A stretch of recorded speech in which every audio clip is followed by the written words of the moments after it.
Morning. Morning. Morning, sir. How we doing? Fine. Good. Morning. Morning, my sister. Yeah, good morning, sir. Yeah. Equator. Okay. Sarah Lee. Oluwa Sheung. We bless God. We thank God for a brand new day. Awesome. I'm still continuing to battle with my computer issue. My main computer is having its own problem. Mine is its own. At least we have this one. So we're just gonna kick it off. We've been talking about money as just part of the sharing that I've been doing by the side as we pray. And yesterday we spoke about tithing. And I guess as children of God, it's not difficult to understand that the church needs money because the church needs to occupy while it's here. Everything that the church needs to do requires money, The mere fact that we gather, we have to pay bills, we have electric bills to pay, you have to have a place of worship. My dear Auntie Banker, you all did a retreat the other day. Physical retreat, it cost you money.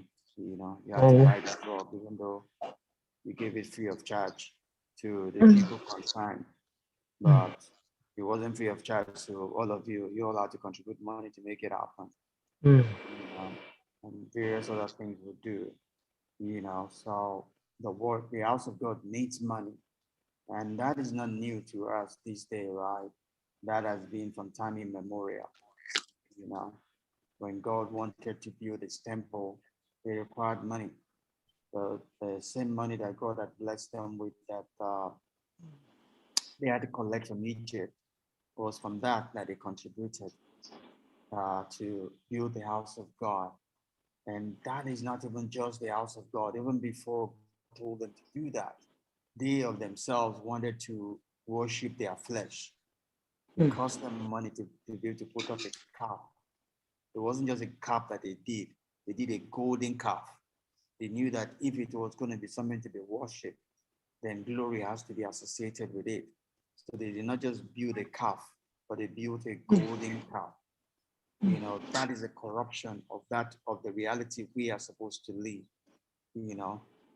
The devil has deceived us to say that anything you want to do for God has to be shabby.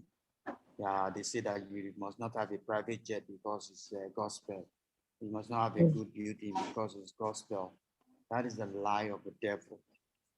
Nowhere in the Bible will you see God associating with shabby things. Obviously, there's balance, there's moderation, no doubt about it. There's wisdom, there's sensibility to it. But all of that does not justify that we should be doing things shabby. Because whatsoever you do, whatsoever environment you find yourself, is a representation of who you are. It's a representation of the God you serve, right? And one thing that comes to mind for me then also is the Queen of Sheba coming to Solomon. God told us, the Bible went into detail to tell us what was it that took the spirit away from her. What was it that made her respect Solomon? It wasn't just what he said. It was what she saw. She saw that everything was in order. Everything was in order. The servants were not moving anyhow, but everything was in order.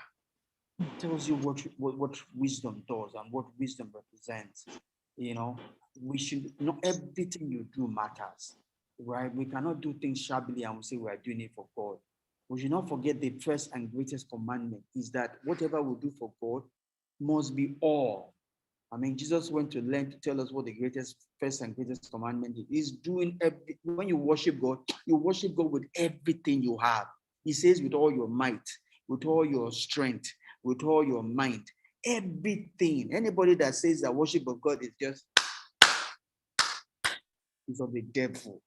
Any worship of God that there's no emotion inside to show God your emotion, that how joyful you are, how grateful you are, is not a worship of God. God will not accept it. Anything that is less than all, God will not accept it. When the time will come to God, He wants everything that we have. That David represented that for us. David knew what it was to worship God. So he worshiped God not like a king. He threw everything away. He worshiped God with reckless abandon. That is the only worship that God receives. Solomon knew what it means to worship God. So when he was offering to God, he was not careful about the number of animals he was sacrificing to God.